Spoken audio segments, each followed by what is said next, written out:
Bienvenidos al 6º Congreso Internacional de Nefrología y 10ª Jornada de Enfermeras en Nefrología, Nefrología en el Camino al Futuro.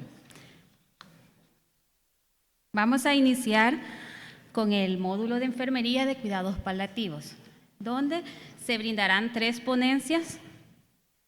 Iniciaremos leyendo el currículo de la doctora Anh Cu Phen, especialista en medicina paliativa, máster en atención paliativa integral a personas con enfermedades avanzadas de la Universidad Autónoma de Barcelona, Hospital Sant Pau, con diploma en bioética, Universidad Católica del Salvador, con título de medicina general, Universidad Evangélica del Salvador. Con su experiencia laboral, médico paliativista, Hospice La Cima, Centro de Medicina Paliativa, profesor auxiliar de Medicina Paliativa, Universidad Dr. José Matías Delgado, profesor curso de especialización internacional de cuidados paliativos y bioética, Universidad Católica Santo Toribio de Mogrovejo, Perú, miembro de diversas asociaciones. Asociación Salvadoreña para el Estudio, Tratamiento de Dolor y Cuidados Paliativos, Asociación Latinoamericana de Cuidados Paliativos y Asociación Internacional de Hospicios y Cuidados Paliativos. Démosle la bienvenida a la doctora Anh Cu, quien nos dará la primera ponencia, cuyo nombre lleva Integración de los Cuidados Paliativos en Enfermedad Renal, beneficios y momentos claves para su implementación.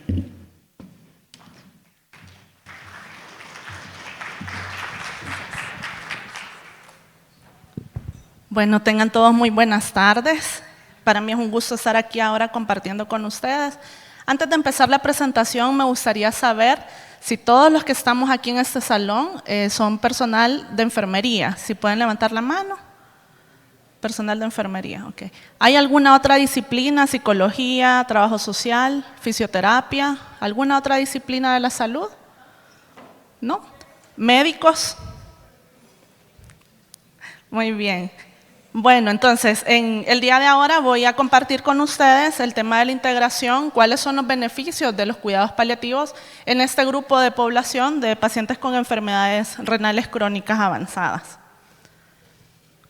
Es importante también que podamos reconocer cuáles son los beneficios, ¿verdad?, en qué nos van a ayudar esos cuidados paliativos para ese grupo de pacientes y cuáles son las necesidades que tienen esos pacientes. Y ustedes, más que tal vez otro personal de la salud, pueden reconocer el sufrimiento de los pacientes y de las familias cuando cursan este tipo de enfermedades, ¿verdad? No sé si alguno de ustedes me pudiera decir qué síntomas son los que ustedes ven que los pacientes han presentado cuando están en los tratamientos, por ejemplo en la diálisis o en las clínicas. ¿Qué es lo que les expresan a ustedes los pacientes? Que está somnoliento, ¿qué le preocupa a la familia? Que está muy dormido, ¿sí?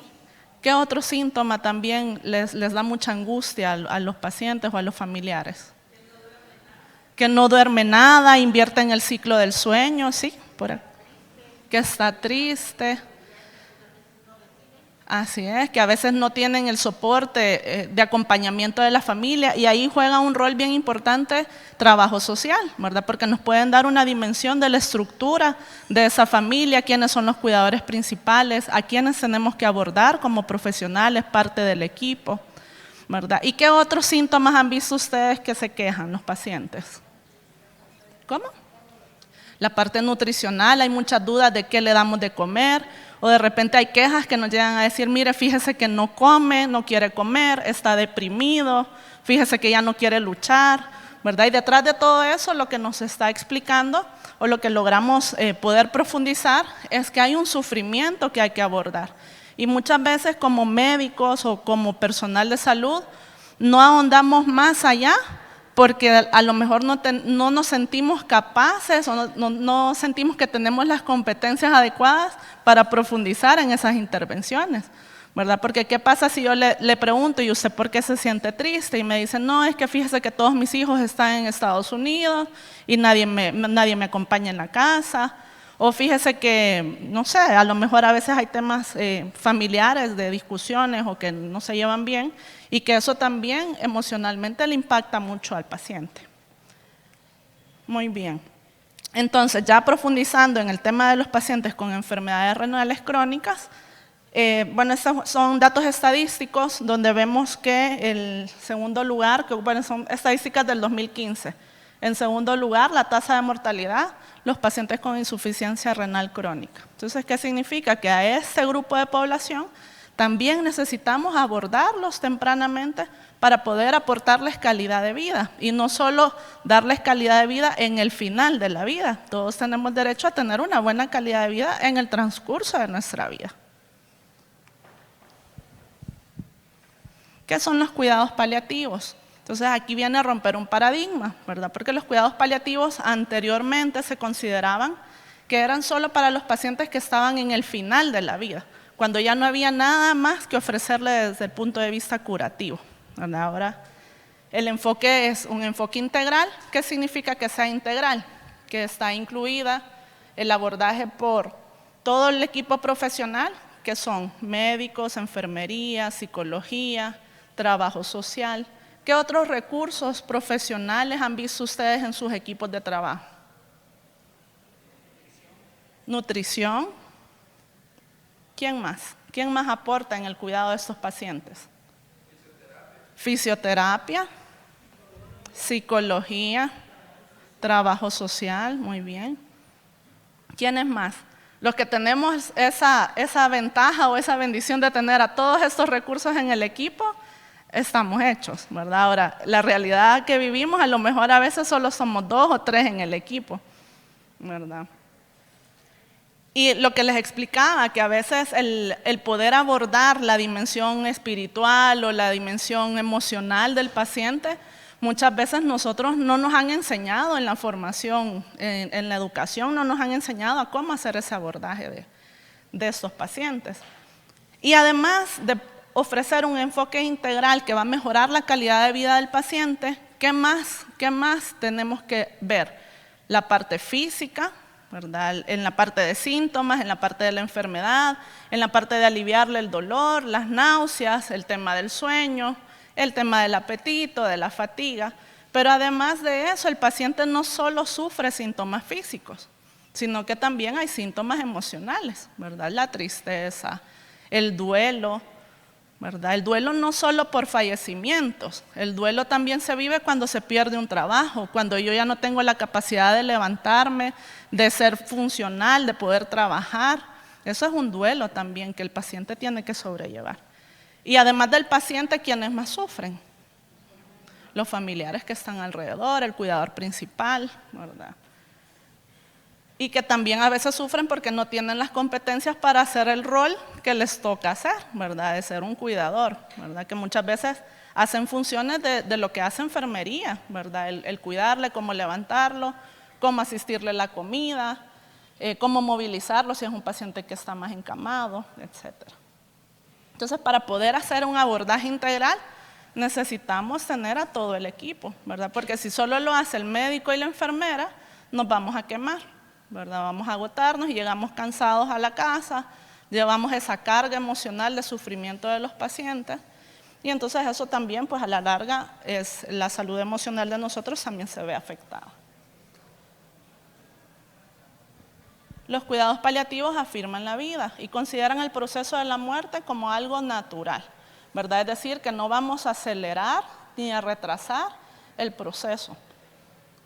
Y ofrecen un sistema de apoyo para ayudar a los pacientes y a sus familiares a que puedan vivir activamente todo el proceso de la enfermedad. Y eso significa aportar calidad de vida. Rompe estructuras porque no estamos acostumbrados a trabajar de esa forma. Sé que en algunas unidades también de hemodiálisis, que alguna vez he tenido experiencia de contacto con alguno de ellos, me dicen que sí hacen ciertas actividades para los pacientes, para la familia, que van más allá de las intervenciones específicas de la profesión. Entonces, esos pacientes van a necesitar del soporte de cuidados paliativos. ¿Por qué lo necesitan? Por la gran carga de síntomas que estos pacientes presentan, porque usualmente son pacientes que además de la enfermedad renal crónica, tienen otras enfermedades, ¿verdad? ¿Qué otras enfermedades tienen? Enfermedades cardíacas, pacientes con trastornos cognitivos, ¿verdad? Pacientes con enfermedades hepáticas, pacientes con enfermedades oncológicas sobreagregadas. Entonces, esos pacientes van a requerir que haya intervención para poderles aliviar en el control de síntomas. Y entonces me dicen a veces los pacientes, pero ¿y por qué no me tratan antes de estos síntomas, ¿verdad? Y hasta ahora me está viendo, ¿verdad? Cuando ha tenido un tiempo atrás con mucho sufrimiento, ¿verdad? Entonces, ahora el modelo de atención de cuidados paliativos es poderlos integrar de manera temprana. Y la Organización Mundial de la Salud recomienda que la referencia o el inicio de los cuidados paliativos no sea porque el pronóstico sea más corto, no sea porque el paciente ya va a entrar en final de vida, sino que sea basado en las necesidades que tiene el paciente, ¿verdad? Si hay síntomas desconfortantes, hay que aliviarle. Y estas indicaciones son más precisas y más claras, ¿verdad?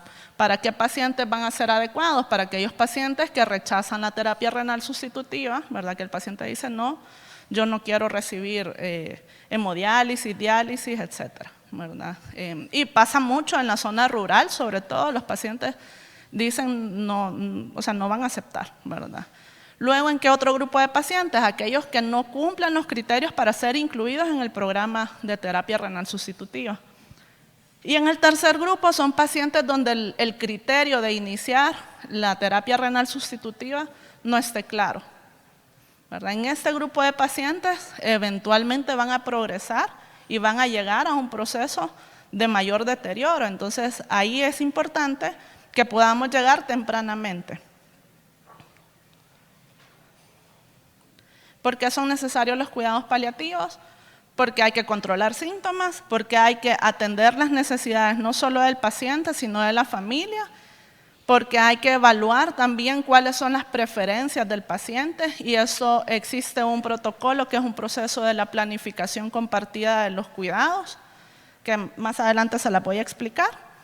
Y también es importante toma de decisiones de algunos procedimientos también, ¿verdad? Y en eso tenemos que apoyar nosotros como equipo, tanto médicos, enfermería, psicología, trabajo social, guía espiritual, nutricionista y todos los del equipo que hemos mencionado. Hay una creencia errónea que los pacientes con enfermedad renal, cuando entran en un síndrome urémico y entran en un proceso de final de vida, el paciente no sufre, ¿verdad? A veces puede ser que algún comentario sea, no, va a estar dormido y no va a tener ningún síntoma, ¿verdad? Pero existe evidencia que este tipo de pacientes, ¿verdad? Pacientes con enfermedades renales crónicas, sí tienen síntomas desconfortantes y que pueden empeorar su calidad de vida. ¿Qué síntomas pueden ser? Por ejemplo, el dolor, depresión, ansiedad, confusión, debilidad, pérdida de apetito, dificultad respiratoria, alteraciones del sueño, estreñimiento, diarrea, el prurito también, que es bien frecuente en este tipo de pacientes, ¿verdad? Y aquí en esta tabla sale la comparación con los pacientes que tienen enfermedades oncológicas, pacientes con SIDA, insuficiencia cardíaca y pacientes con enfermedades pulmonares obstructivas crónicas. Entonces vemos que al final todos los pacientes en un proceso de final de vida van a tener estos síntomas, ¿verdad? Ahora, antes la evidencia era que a los pacientes con cáncer se les brindaba cuidados paliativos y tenían una mejor calidad de vida y podían entrar en un proceso de final de vida sin tanta sintomatología. Pero ¿y los pacientes con enfermedades crónicas? Se dejaban de lado. Entonces eran pacientes que cuando llegaban a un proceso de final de vida tenían mucho sufrimiento y su deterioro de calidad de vida, ¿verdad? Esta herramienta de acá es la herramienta de LESAS. Esta es una herramienta que tanto la llenan médicos, enfermería, psicólogos cuando están capacitados también. Y esta herramienta nos sirve para poder ir puntuando cada uno de los síntomas que los pacientes van presentando. Esta escala va de 0 a 10, así como preguntamos por el dolor, cuánto le duele, del 0 al 10, 0 es nada, 10 es el máximo dolor que usted se pueda imaginar. Así vamos preguntando cada uno de los síntomas que aparecen en esta tablita de acá, ¿verdad? Y ahí se va graficando. Cuando uno ya se familiariza con esta herramienta de LESAS, uno va encontrando también más habilidades en la comunicación, ¿verdad? Sirve para poder llevar o entablar una conversación con el paciente, ¿verdad? Ya cuando uno ya lo repite varias veces, ya en automático uno le pregunta, ¿y dolor ha tenido? ¿Y las náuseas cómo están? ¿Cómo ha estado durmiendo? ¿Verdad? Y así cada una de las características. ¿Para qué me sirve esta? Es llevar contado el puntaje de los síntomas, para que en cada control que vaya el paciente a la clínica o a la consulta o estando ingresado, uno pueda ver de manera rápida cuáles son los síntomas que están descontrolados y así poder dejar una terapia específica. A veces, por ejemplo, puede ser que el dolor se dispare, ¿verdad? Me puntúe, ha estado controlado y me puntúe un dolor en 8 o 9 y que sea de tipo abdominal, cólicos, y que de repente también coincida que en esos días me puntúa que está con estreñimiento. Entonces uno como médico y como enfermería puede asociar, ¿verdad?, esa sintomatología. O a veces el dolor está descontrolado y me dice es que no duerme en la noche, ¿verdad? El motivo de la consulta es porque no duerme. Yo le digo, ¿por qué no duerme? Es que no duerme porque tiene dolor. Entonces el tratamiento no es dejarle algo para dormir, sino que es dejarle algo para controlarle el dolor. Bien. Entonces, con respecto al dolor, vemos que es un síntoma que se presenta bastante en nuestros pacientes que tienen enfermedades renales crónicas avanzadas. De un 50 a 63% de esos pacientes que están en diálisis refieren que tienen dolor crónico. Y un 42 a 55% refieren que es un dolor intenso, es decir, que sí impacta en su calidad de vida, ¿verdad? Y que puede incluso hasta limitarlos en sus actividades físicas, ¿verdad? Que a lo mejor no puedan compartir con la familia, no puedan llevarlo al comedor, por ejemplo, para tomar sus alimentos, o que haga que también no pueda dormir por las noches, etc. Y para el tratamiento del dolor hay varios medicamentos que estos se van indicando según las características del dolor. Uno va encontrando cuál es la terapeuta más adecuada, ¿verdad? A veces el iniciar los medicamentos para el dolor por un poco de miedo a la toxicidad de los fármacos o a veces porque no tenemos el conocimiento suficiente para indicar analgésicos más potentes, hace que nosotros no prescribamos los medicamentos y hagamos que el paciente pase con dolor, ¿verdad? Y eso no debe de ser así. Otro tipo de dolor que es bastante frecuente en estos pacientes es el dolor neuropático o el de origen vascular, ¿verdad? Y eso los limita bastante en sus actividades físicas. ¿Cuál es el modelo de atención que se ofrece actualmente? Este modelo habla de intentar brindar los cuidados paliativos desde el momento del diagnóstico. Y el hecho de que entre a cuidados o que conozca el programa de cuidados paliativos al inicio, al momento del diagnóstico, no significa que va a dejar su terapia específica, ¿verdad? Significa que a través del tiempo de la enfermedad, algunas intervenciones, como por ejemplo las de psicología, el tema del sueño, el tema del dolor, podemos irles aliviando a esos pacientes para que también haya un mejor apego a su tratamiento específico. Y conforme la enfermedad vaya progresando, llegará un momento en que vamos a llegar a esa parte, ¿verdad? Donde a lo mejor los cuidados paliativos van a hacer más intervención que la parte de nefrología, ¿verdad? Pero lo importante es que se logre integrar, ¿verdad? ¿Cuál es la barrera que se ha visto a lo largo del tiempo para poder referir a cuidados paliativos a los pacientes? A veces les dan referencia a lo mejor de manera temprana y el paciente o la familia dicen, no, yo todavía no voy a ir porque todavía no estoy terminal, ¿verdad? Esa es la frase que utilizan, ¿verdad? O todavía no es momento porque todavía no está en el final de la vida y quiero seguir luchando, ¿verdad? Entonces eso genera una barrera. ¿Y qué pasa? Que pasa con síntomas que le desconfortan, que le mejoran su calidad de vida, ¿verdad? Y pues eso hace que también su enfermedad tenga más síntomas y que pueda empeorar más rápido el proceso de la enfermedad. Y luego llamar la atención esta parte de acá, ¿verdad? Que además de acompañar el proceso de la enfermedad, también se acompaña el proceso del duelo. ¿Pero a quiénes? A la familia, ¿verdad? La familia también es parte del abordaje que nosotros tenemos que realizar, ¿verdad? Muchas veces el paciente no es el que tiene la mayor carga de disconfort, sino que es la familia la que está sufriendo más, ¿verdad? O incluso a veces son familiares que están con una claudicación, ¿verdad? Es decir, que están sumamente agotados de ser cuidadores y además de ser cuidadores son los que aportan el dinero a la casa, ¿verdad? Tienen que trabajar en el día, en la noche están peleando porque el paciente no duerme y al día siguiente igual, también son mamás, por ejemplo, y tienen que estar atentos a lo de los hijos, etcétera. Entonces, esa parte también es importante que la podamos acompañar en ese proceso. Entonces, ¿cómo se enfoca el programa de cuidados paliativos en ese tipo de pacientes?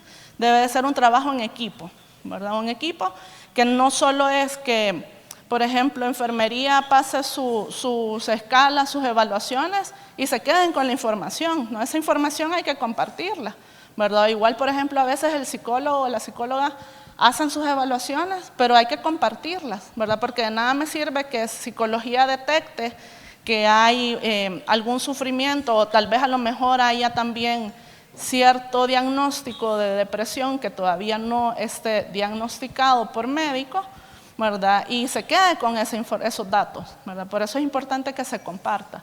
Incluso también el abordaje de trabajo social nos puede ayudar a nosotros a entender por qué algún familiar reacciona de forma distinta y nosotros decimos es que son especiales, son difíciles, son complejos, ya vienen a molestar otra vez y no, o sea, detrás de esa queja constante es que es un familiar que está sufriendo y que necesita a lo mejor una mayor intervención.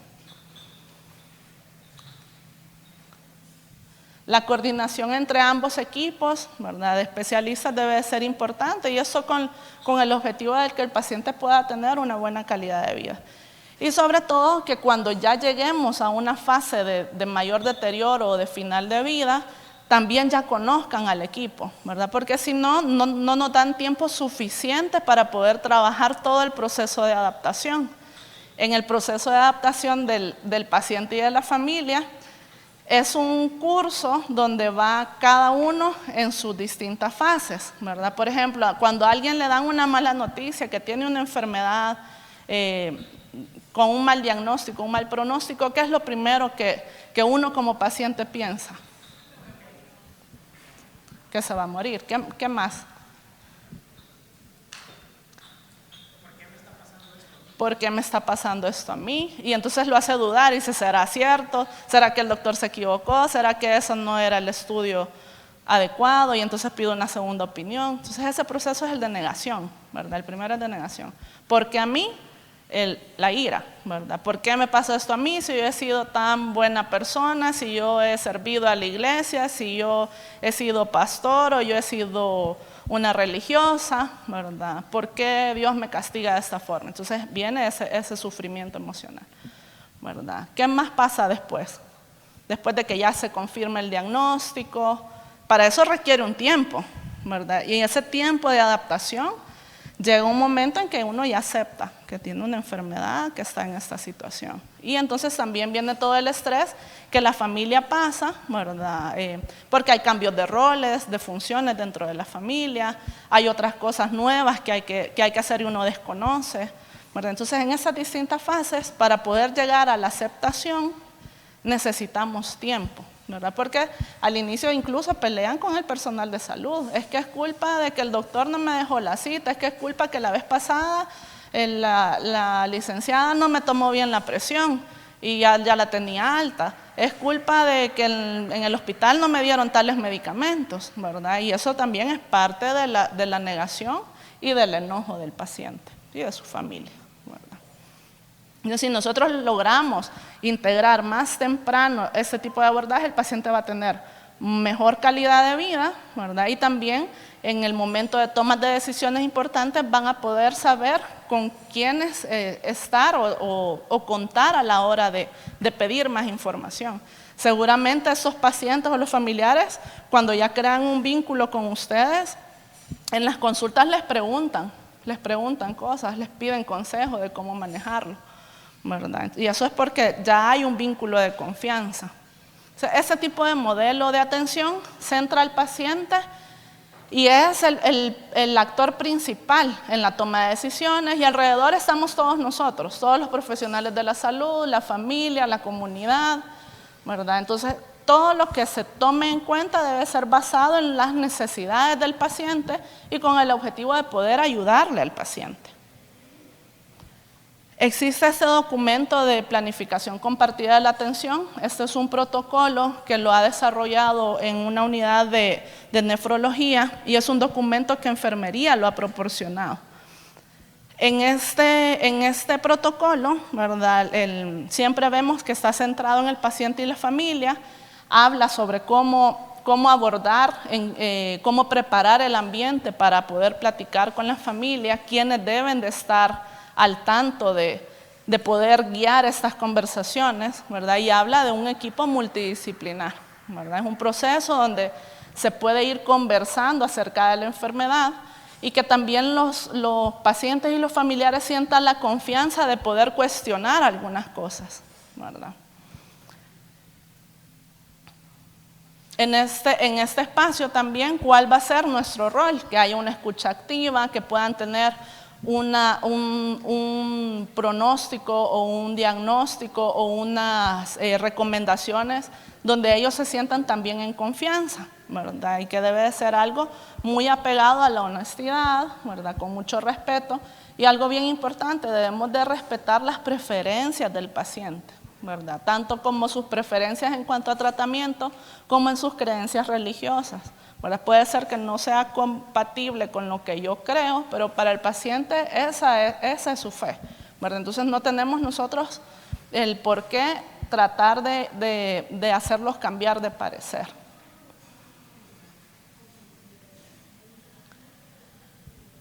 Él era el doctor Juan Pablo Leiva, un médico salvadoreño. Él estuvo también en el Congreso en el 2021 de nefrología. Juan Pablo, un médico salvadoreño, se radicó en España y él se dedicó al área de cuidados paliativos y fue presidente de la Sociedad Española de Cuidados Paliativos. Juan Pablo, cuando estuvo como presidente de la Sociedad Española, desarrolló junto con un equipo de cuidados paliativos este libro, que es el de cuidados paliativos renales. Y ahí habla sobre todos los síntomas, habla de todos los procesos, ¿verdad? Y les comparto en el QR para que lo puedan descargar, ¿verdad? Y fue uno de los pioneros que abogaba mucho para que los pacientes que estaban en tratamientos de cuidados paliativos, en la parte de enfermedades renales crónicas, tuvieran el acceso también en su hospital.